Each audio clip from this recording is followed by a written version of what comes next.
قال لي: يا امرأة خرجت من عنق الضلع الأعوج. فصرخت: وهل في الإعوجاج عيب؟ أليس الغصن ينحني ليحمي ثماره من الريح؟ أليس الانحناء ما يجعل الظل أرحم بالإنسان؟ أنا لست عيبا، بل أنا انحناءة الرحمة. أنا علامة أن الحياة لا تكتب بخط مستقيم، بل بخطوط متعرجة فيها الحكاية وفيها الوجع وفيها الأمل. قال لي: يا امرأة، أنت النقص الذي يكملني. فابتسمت وقلت له: أنا تمامك حين تنكسر، أنا نصفك الذي يكتمل بالحب، أنا اليد التي تمسك يدك كي لا تنكسر في عاصفة العمر،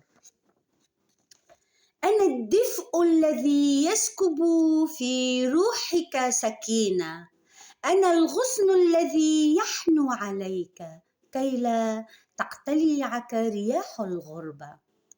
قال لي: يا امرأة، أنت ضلع أعوج.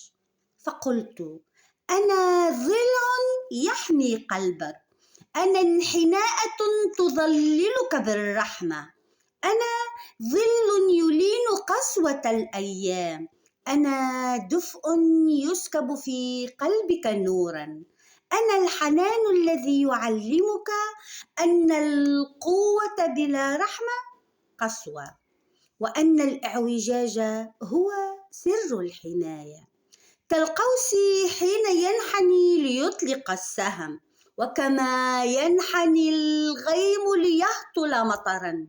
وأخيرا همست: أنا انحناءة الوجود، أنا الاختلاف الذي يذكرك أن الكمال وهم، وأن الجمال يولد من الشرخ، من العوج، من السؤال الذي يفتح أبواب الكون. أنا المرأة التي تريك أن الإنسان لا يكتمل، بل يتجدد في كل شرخ، في فراغ، في حيرة لا جواب لها. أنا اختلاف يذكرك أن الجمال لا يسكن في التماثل، بل في الفارق الذي يوقظ الروح، وفي السؤال الذي يفتح أبواب الحكمة. أنا النقص الذي يعلمك أن الكمال موت، وأن الإعوجاج حياة. أنا صوت المرأة الذي يكتب الحكاية ويحول الضلع الأعوج إلى قصيدة لا تنتهي، قصيدة تعلمك أن الحب هو اكتمال الناقص، وأن الإنسان لا يولد مستقيما، بل يولد شاعرا، يولد مختلفا، يولد ناقصا ليبحث عن الآخر ليكتمل به، ويكتشف أن الإعوجاج هو سر الوجود. قصيدة يا امرأة. كل المحبة والاحترام لكل من يتابعني على صفحتي.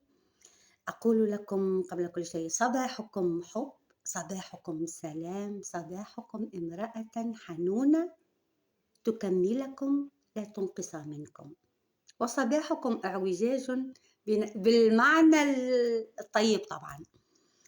إلى اللقاء في قصيدة أخرى إن شاء الله. الشاعرة عفاف الفندري، صفاقس، تونس الخضراء. دمتم بخير أحبتي، إلى اللقاء.